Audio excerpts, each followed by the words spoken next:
말씀 있네. 우리 같이 읽겠습니다. 시작. 너희는 이전 일을 기억하지 말며 옛날 일을 생각하지 말라. 보라, 내가 새 일을 행하리니 이제 나타낼 것이라. 아멘. 마태복음 26장 6절에서 13절까지 말씀을 교독하겠습니다. 마태복음 26장 6절에서 13절입니다.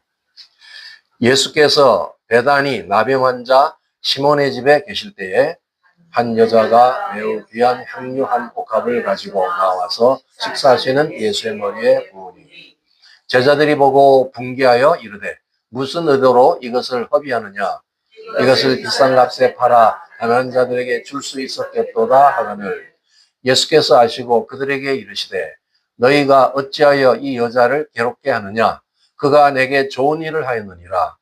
가난한 자들은 항상 너희와 함께 있거니와 나는 항상 함께 있지 아니하리라. 이 여자가 내 몸에 이 향유를 부은 것은 내 장례를 위하여 함이니라. 내가 진실로 너희에게 이르노니 온 천하에 어디서든지 이 복음이 전파되는 곳에서는 이 여자가 행한 일도 말하여 그를 기억하리라 하시니라. 아멘. 오늘 마태복음 강의 36번째 시간으로 새 시대를 준비하는 자들, 이런 제목으로 말씀을 선포하겠습니다. 특별히 이제 26장부터 28장까지는 예수님의 공생의 마지막 사역, 특별히 왕으로 오셔서 대속을 이루시는 그 많은 고난의 시간들, 또 최후의 이제 승리를 통해서 영광에 이르는 그 모든 것이 이제 기록되어 있습니다.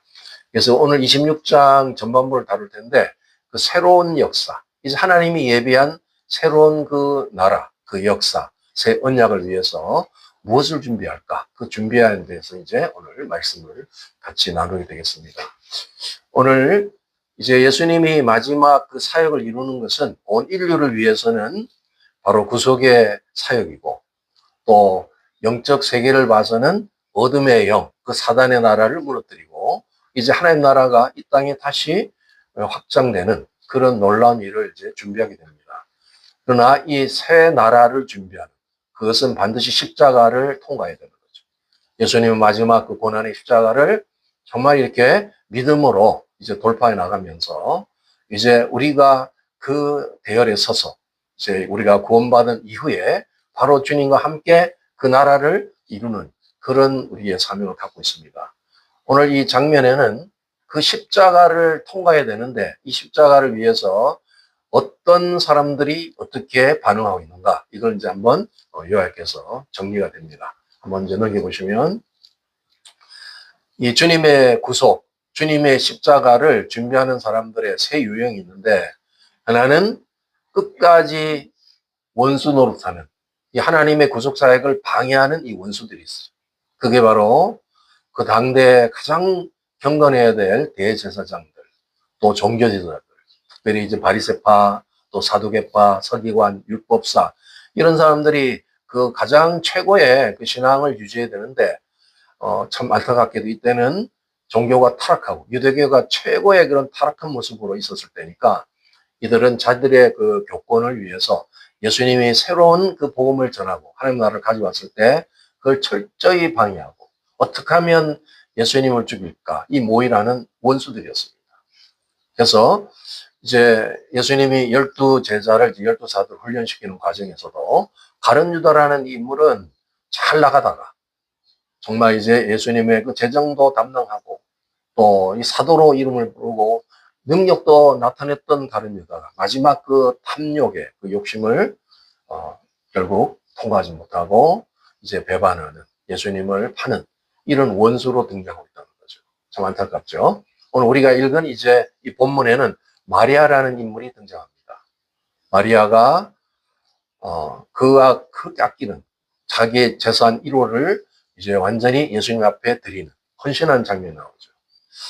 이 향유라는 것은 사실상 이 처녀들이 이제 결혼을 준비할 때 최고의 것으로 잘 준비해서 이제 이것이 있어야 사실 결혼할 수 있는 모든 이런 기반이 되는데, 마리아는 아낌없이 자신의 최고의 것, 최선의 것을 주님께 붓습니다. 예수님이 이미 예고한 대로 이것은 바로 예수님의 장례를 위한 대비다. 예수님의 그 장례가 온전하게 이제 준비되는데 그걸 미리 내다보는 향유로 주님은 해석하셨죠. 결국 이 마리아는 이 예수님의 복음이 증거되는 어떤 곳이라도 그 선행을 이제 칭찬을 아끼지 않는 그런 그의 믿음의 업적을 남긴 것입니다. 그래서 마리아가 오늘도 우리에게 이런 귀한 기감을 주는 것은 최선으로의 모습으로 그 최고의 예수님을 이 땅에 보내줬는데 다 배척하고 다 이렇게 원수 노릇했지만 마리아는 최선의 모습으로 다가오는 바로 신부의 모습이죠. 그걸 이제 우리가 오늘 잘 보여야 될 것입니다. 예수님의 이 제자들은 마지막 이제 공생애를 마무리할 때 자신들은 그것이 무슨 일인지 잘 모를 수 있었지만 유월절을 준비하게 됩니다. 이 유월절은 마지막 만찬이 되었어요. 이 유월절은 유대절기의 최고의 절기고 지금도 경건한 유대인들은 바로 유월절을 잘 지켜야 되는 것이죠. 그래서 니산월이 유대 월력으로 1월인데 14일 날 있는 그 유월절. 결국 유월절은 예수님의 그 죽음의 그런 절기로서 이 완성되는 그날이죠. 그래서 이제 만찬을 준비하는데 그 만찬을 위해서 이렇게 참여하는 인원은 이제 10명 이상이다 이게 됩니다.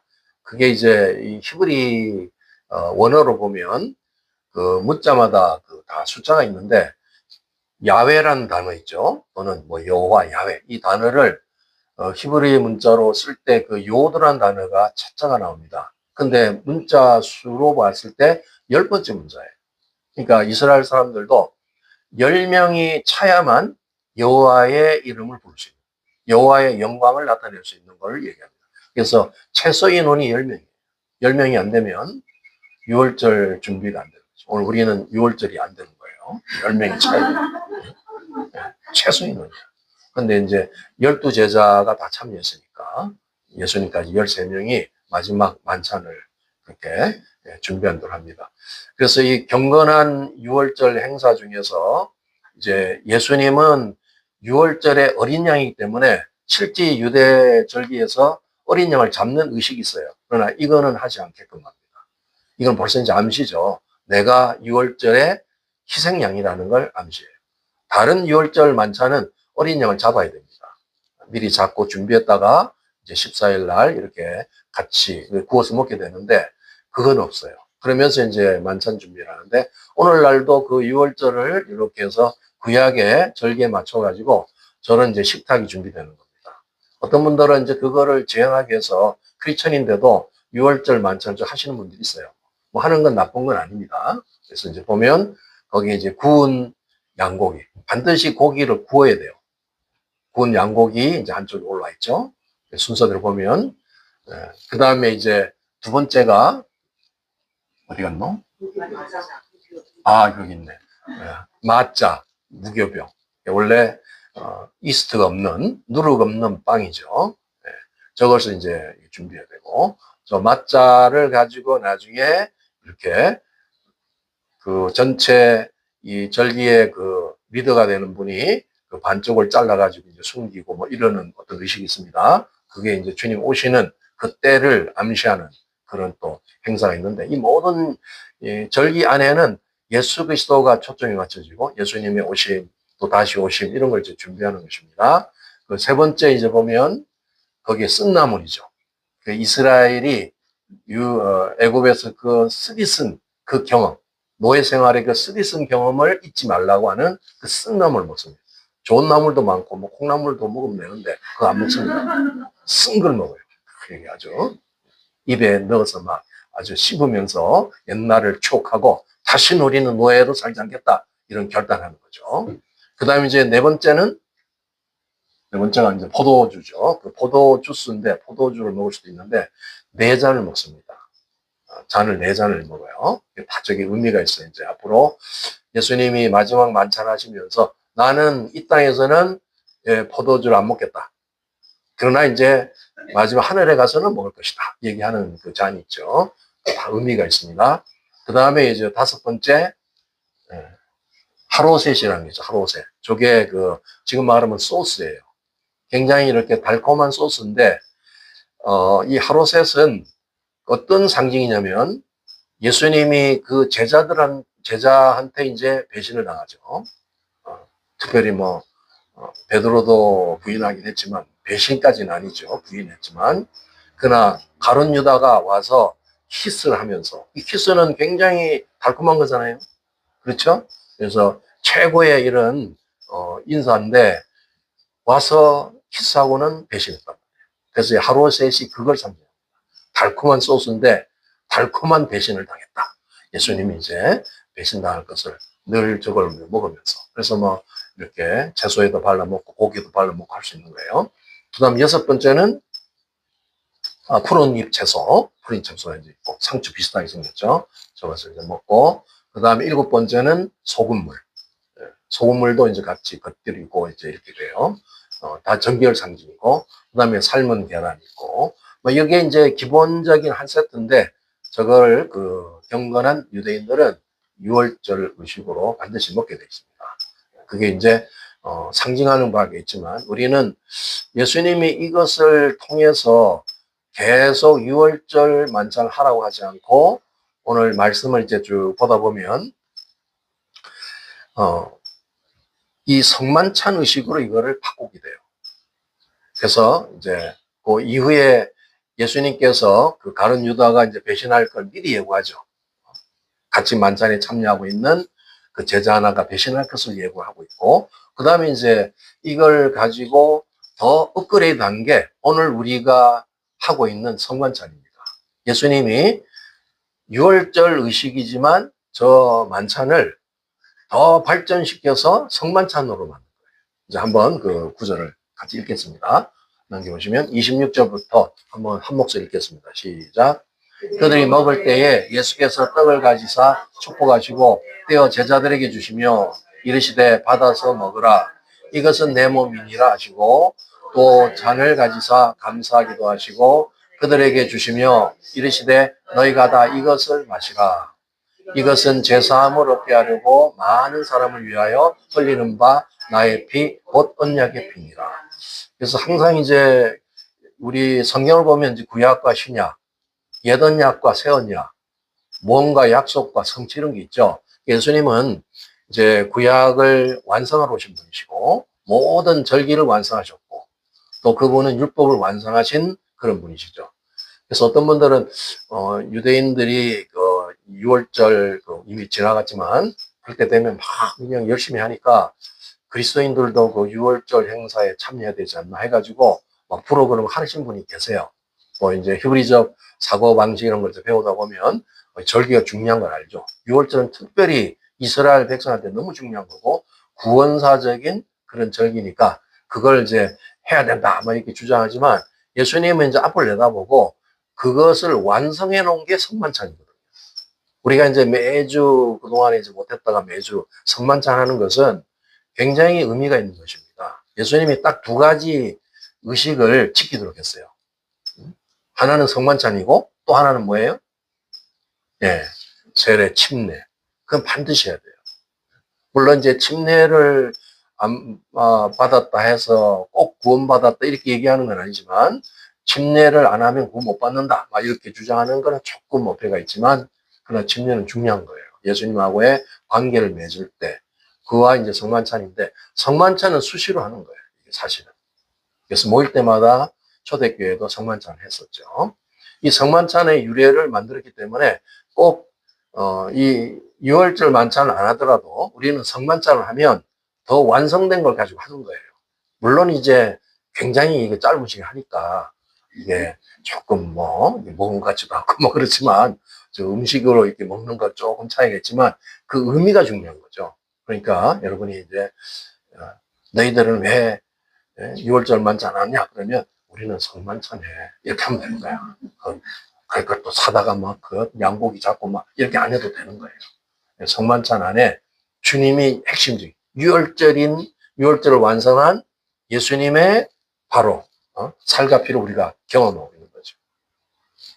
근데 우리가 이제 성만찬을 자꾸 하다 보면 저도 이제 걱정이 뭐든지 이렇게 계속 반복하다 보면 진짜 의미를 잃어버릴 수가 있어요. 그게 잘못하면 종교선이야. 매너리즘 빠지면 안 되거든요. 그러니까 매번 이 성만찬을 할 때는 그 기쁜 의미를 알고 그것을 사실상 이제 심령이 새기면서 하는 게 중요해요. 그냥 뭐 이렇게 하나의 뭐 절차처럼 이렇게 하시면 의미가 없습니다. 그래서 성만찬은 사실 할 때마다 서약입니다. 주님하고 나의 관계. 그 서약의식이라고 생각하세요. 서약은 우리의 맹세와 같은 거죠. 충성서약.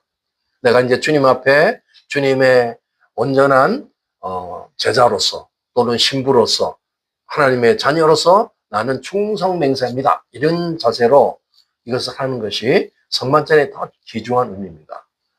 왜냐하면 이제는 오직 유일한 왕, 우리의 유일한 남편만을 위해서 살겠다. 나는 이 세상에 어떤 유혹이 오고 어떤 위대하게 보이는 것이 있다 할지라도 거기에 현혹되지 않고 오직 나의 유일한 왕을 위해서 나는 살고 그분을 위해서 싸우고 죽겠다. 이런 충성매요. 그걸 이제 오늘서부터 좀 적용하시면 좋겠어요. 이제 감사합니다. 내 이제 주님의 살 피를 내가 경험하고 또 주님하고 연합하는 이런 것도 굉장히 중요한 의미지만 내가 이제 주님을 위해서 살겠다. 다시 주님 오실 때까지. 그래서 성만찬은 주님이 재림할 때까지 하는 거예요. 내가 다시 올 때까지 이거를 선포하라. 이게 무슨 의미인지를 모르는 사람들한테, 세상 사람들한테 선포하라. 이런 말씀도 하셨죠. 그런 거니까 우리의 그 성만찬 의식이 더 이렇게 좀 서약의 그런 마인드를 갖고 하시면 더 은혜가 강력해지는 거죠. 네. 그래서 우리는 이제 주님이 우리의 희생양이 됐던 것처럼 온 인류의 희생양이 된 것처럼 우리도 이제 성만찬 할 때는 예수님처럼 우리 자신이 그렇게 이 세상에 쓰임받는 존재. 어찌 보면 그냥 먹히는 존재. 예수님이 사실 이렇게 먹히고 오신 거예요. 우리는 먹고 예수님이 먹히고 이런 관계인데 우리 자신도 예수님처럼 필요할 때마다 내가 이렇게 먹혀지는 거예요. 그들을 위해서 헌신하는 거. 그러니까 그리스도의 삶이라는 건 원래 이타적인 삶이에요. 예수님이 뭐 이 땅에 와서 자신을 위해서 산 삶이 한 번도 없잖아요. 모든 걸 다 배려했잖아요. 마지막 돌아가실 때 자기 가지고 있는 옷까지도 다 헌신하고 돌아가신 것처럼 그 의미가 있어야 되는 거예요. 오늘 이 기독교인들이 뭔가 이렇게 좀 잘못된 왜곡된 복음을 받아들여 가지고 이 기복주에 빠져 가지고 막 자기가 잘 되고 자기가 부자 되고 자기가 막 영화를 누리고 이런 쪽으로 이제 가다 보니까 이게 타락으로 가는 거예요. 원래 그리스도인은 그런 인생이 아닙니다. 예수님과 같은 인생. 나를 그냥 다 배려하고 나를 다 주는 거예요. 줄 수 있을 때 주는 거고. 막 억지로 달라내도 안 주려고 막 이렇게 하지 말고 주려고 할 때 줘버려. 어떤 때는 강도가 와서 내놔 그러면 주라고. 안 주려고 그래가지고 그냥 싸우다가 터지기도 하고 죽기도 하고 이러지 말고. 우리는 원래 주는 인생이거든요. 예수님의 인생이 그런 인생이죠. 그러니까 이 성만찬 의식에는 내가 주님 위해서 살겠다는 충성의약도 있지만 내가 예수님처럼 희생양이 돼서 이 땅에서 나는 나누고 주는 삶을 살겠다는 그런 이제 그 확신을 가지고 사는 거예요. 그러면 여러분의 인생이 좀 굉장히 여유가 있어요. 굉장히 편안해져. 막 이게 경쟁의식에서 뭘 얻으려고 이렇게 안 해도 되고. 주님이 또 그런 분을 그냥 내버리지 않죠. 또 공급해 주시니까. 그런 면에서 이 성만찬에는 많은 것들이 집약되어 있는데 이걸 이제 그때그때마다 짧은 시간 우리가 하지만 그걸 놓치지 말고 그 은혜를 계속 이거 나누면 성만찬을 할 때마다 은혜가 쏟아집니다. 그래서 이제 한국의 어떤 교회는 이 성만찬이 뭐 얼마나 기름 강하게 역사하는지 성만찬 할 때 뭐 거기는 이제 인원이 많으니까 쭉 이렇게 줄 서서 나오고 이렇게 이제 그런 의식을 한다고 그래요. 올 때 보면 막 영이 막 더러운 영이 떠나가고 뭐 오다가 꼬꾸라져가지고 막 거기 이제 기도하는 사람도 있고 뭐 능력 이적이 막 나타나는데 그 성만찬 안에는 굉장한 것이 숨어 있기 때문에 그래요. 그러니까 우리가 이제 이걸 아시고 그동안 내가 좀 습관적으로 그냥 이렇게 의식을 했다면 오늘부터 이걸 바꾸셔서 영적인 실체로서 오늘 하나님이 이곳에 은혜가 임하게 해달라고 그렇게 하시면서 하시면 놀라운 어떤 영적 체험이 있을 것입니다. 이제 그 31절부터 35절은 베드로가 그 수제자인 베드로가 앞으로 예수를 부인할 때지 예고하죠. 이 베드로는 굉장히 그 기질이 강하신 사람이고 또 열심히 있고 또 굉장히 이렇게 또 충성파고 좀 다혈질적이죠. 그래서 뭐 예수님이 얘기할 때도 뭐 그건 내가 그런 일 어떻게 하겠냐 하면서 자신 있게 말했지만 결국 예수님의 예고대로 그 세 번이나 부인해서 정말 이제 인생이 완전히 망가진 그 베드로의 인생이었지만 예수님 와서 다 치유해주고 회복시켜주죠. 가룟 유다는 나중에 후회를 하고 이제 돌이키긴 했는데 완전히 회개를 하지 않고 그 어떤 죄의식에서 죽어버린 거고, 이제 베드로는 자기가 잘못한 걸 깨닫고 그거를 이제 회개하고 돌이켰다는 것이 중요한 거예요. 우리 인생에 있어서 우리가 잘못하고 주님 관계가 또 어떤 데 깨지고 하지만 반드시 회개하고 돌이켜야 돼요. 주님 관계를 회복해야 되는 거예요. 그래서 이 베드로는 예수님이 딱 얘기할 때 구체적인 얘기를 했잖아요. 닭이 울 때, 뭐 두 번 닭이 울 때 세 번 네가 부인하리라 이런 본문 말씀이 있는데, 그때마다 그 마음을 생각하면서 자기가 그렇게 막 나서고 힘쓰고 했지만 인간의 그런 어떤 결단이나 인간의 노력이라는 것은 한계가 있다는 거예요. 우리도 신앙생활이 주님의 은혜가 없이는 내 능력으로 내 어떤 자신감으로는 절대 안 됩니다. 어떤 때는 그냥 좌절하고 쓰러질 때도 많아요. 그러니까 주님이 끝까지 나를 붙들어줘야 되고 그 은혜를 이제 구해야 되겠죠. 바로 베드로가 철저히 그런 인생을 이제 경험했던 것입니다. 이제 우리 오늘 마지막 다뤄볼 것이 그 겟세마네 기도인데 36절부터 41절까지 우리 한 절씩 읽겠습니다. 이에 예수께서 제자들과 함께 겟세마네라 하는 곳에 이르러 제자들에게 이르시되 내가 저기 가서 기도할 동안에 너희는 여기 앉아 있으라 하시고 베드로와 세베대의 두 아들을 데리고 가실새 고민하고 슬퍼하사 이에 말씀하시되 내 마음이 매우 고민하여 죽게 되었으니 너희는 여기 머물러 나와 함께 끼어 있으라 하시고 조금 나가사 얼굴을 땅에 대시고 엎드려 기도하여 이르시되 내 아버지여 만일 할만하시거든 이 잔을 내게서 지나가게 하옵소서.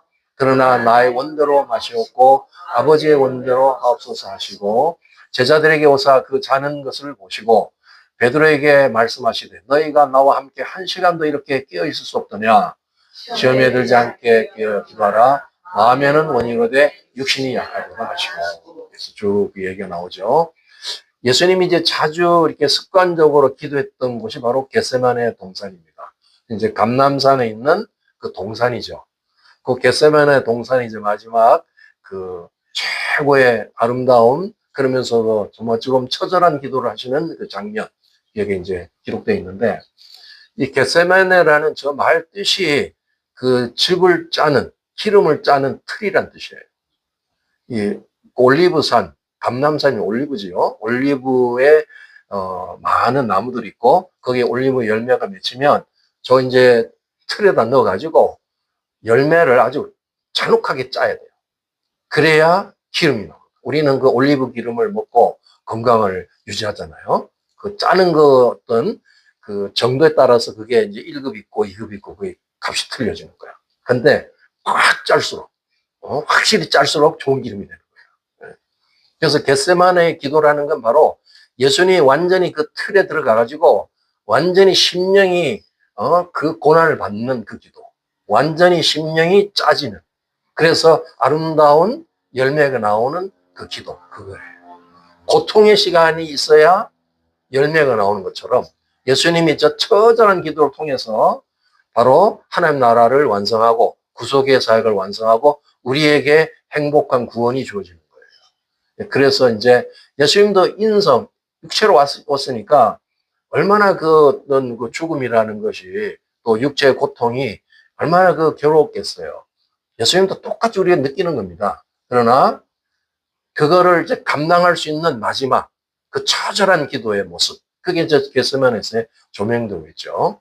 근데 이제 예수님하고는 전혀 제자는 다른 모습으로 대조가 되고 있어요. 예수님은 이것을 정말 내가 피하면 안 되겠습니까? 아버지는 이 뜻을 위해서 나를 보냈지만 나는 이게 너무 괴롭다, 사실. 예수님이 하나님 아들이지만 이 죽음을 어떻게 하면 피할 수 있는 길이 없습니까? 이렇게 하면서 고민하는 그 모습, 그 기도하는 모습. 그건 이제 우리의 인간의 모습이죠. 인간의 최고의 어떤 고통을 느끼는 그 모습을 표현하고 있어요. 그러나 이제 내 뜻대로 하지 마시고 아버지의 뜻대로 하겠습니다. 사실은 아버지께 버림받는 저 시간이에요. 십자가라는 것은 우리한테는 희망의 그 십자가, 그 놀라운 그 사랑의 십자가지만 예수님은 완전히 버림받는 거예요. 아버지의 아들인데 하나님 아들이 버림받는 거예요. 외면해버려요.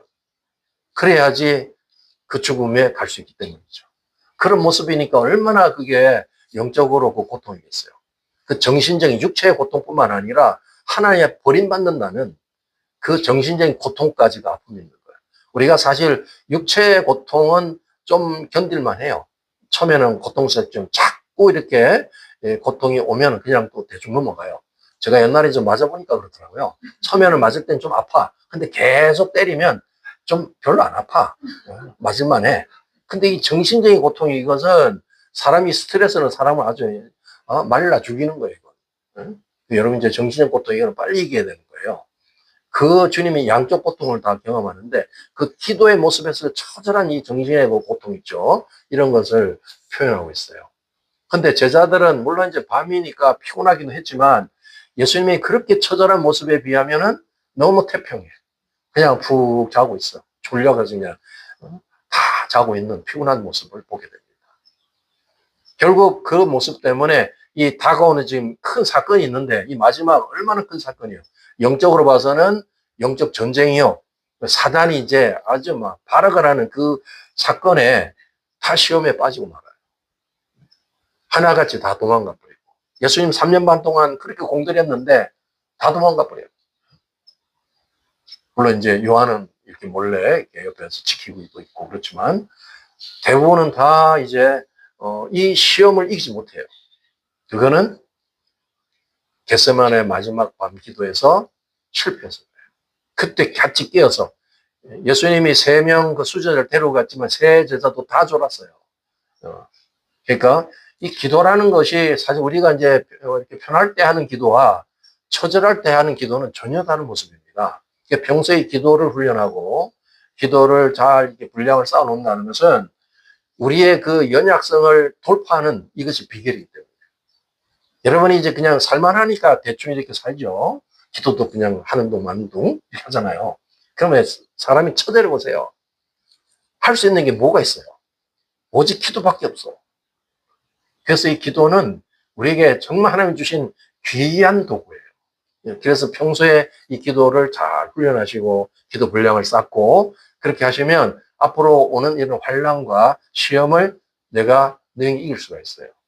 시험을 대처할 수 있는 유일한 방법, 그 마지막 기도밖에 없는 거예요. 어떤 상황이 있을 때 이제 뭐 내가 할 수 있는 일이 아무것도 없을 때 딱 하나 할 수 있는 게 기도가 있더라고요. 여러분 이제 그런 경험 했는지 모르지만 저희 이제 그 집에 그 아파트인데 한 하루인가 이렇게 완전히 정전된 적이 있어요. 불이 다 나가가지고 뭐 되는 게 없어. 뭐 밥을 할 수 있어. 뭘 할 수, 아무것도 없어. 그냥 잠만 자는 거야. 잠만 맨날 잘 수는 없잖아. 잠도 한계가 있으니까. 근데 할 수 있는 건 딱 하나밖에 없더라고. 들어누워가지고 기도는 할 수 있더라고. 그래도 참, 그래서 덜 심심하더라고. 그거마저 없었으면, 아이고, 암담했는데. 기도는 그런 거예요. 이제 종말에 우리가 왜 주님이 자꾸 깨어서 기도하라 하냐면 그런 날이 오기 때문에 그렇죠. 물론 환란 없이 그냥 다 휴가하면 제일 좋아요. 그런데 그렇지 않고 환란이 막 다가올 때 어떡하겠어요, 여러분이? 기도로 무장하고 나가야 돼. 기도로 싸워야 돼. 이제 그겁니다. 네, 오늘 이런 예수님이 이미 예고한 것처럼 기도하지 않던 제자들 시험에 다 빠져버렸어요. 그러나 마지막 이 사명을 감당할 수 있는 것은 바로 예수님의 처절한 이 겟세마네 기도가 있었기 때문에 예수님은 능히 구원에 데려가서 이 세상을 정복하시고 어둠의 세력을 몰아내시고 대십자가의 승리를 가져오시고 온 인류를 다 구원하는 바로 그래서 그 혜택이 우리에게 주어진 바로 그날의 밤에 그 흔적이 남아 있습니다. 그래서 오늘 이걸 가지고 한번 우리 기도할 때 우리가 깨어서 기도하지 않으면 우리에게 다가오는 새로운 언약, 새로운 시대를 준비할 수가 없어요. 우리가 그 시대를 준비하기 위해서는 반드시 마지막에 마무리하는 것은 기도의 삶이라는 걸 아시고 오늘 이 세 가지 큰 주제를 가지고 한번 기도하겠습니다. 마리아의 사건을 통해서 최고와 최선의 것을 통해서 주님을 섬기는 헌신하는 그 모습, 우리의 모습이 돼야 된다. 마리아만 그렇게 하는 것이 아니라 우리가 그런 모습으로 주님 이제 남은 생애를 그렇게 나는 주님을 섬기겠다 결단하시기 바랍니다.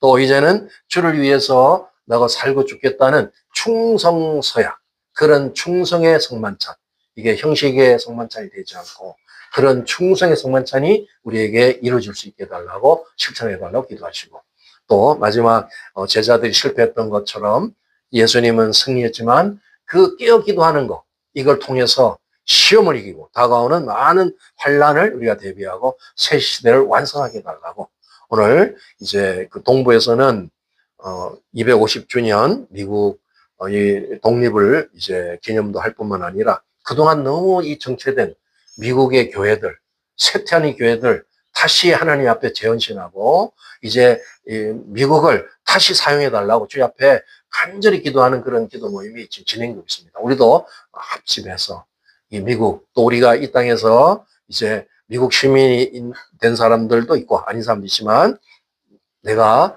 이 땅에서 정말 주 앞에 더 충성스러운 그런 헌신의 삶을 내가 살겠습니다. 미국이 회복되게 해달라고 우리 주의 한번 삼창하시고 간절히 통성으로 기도하겠습니다.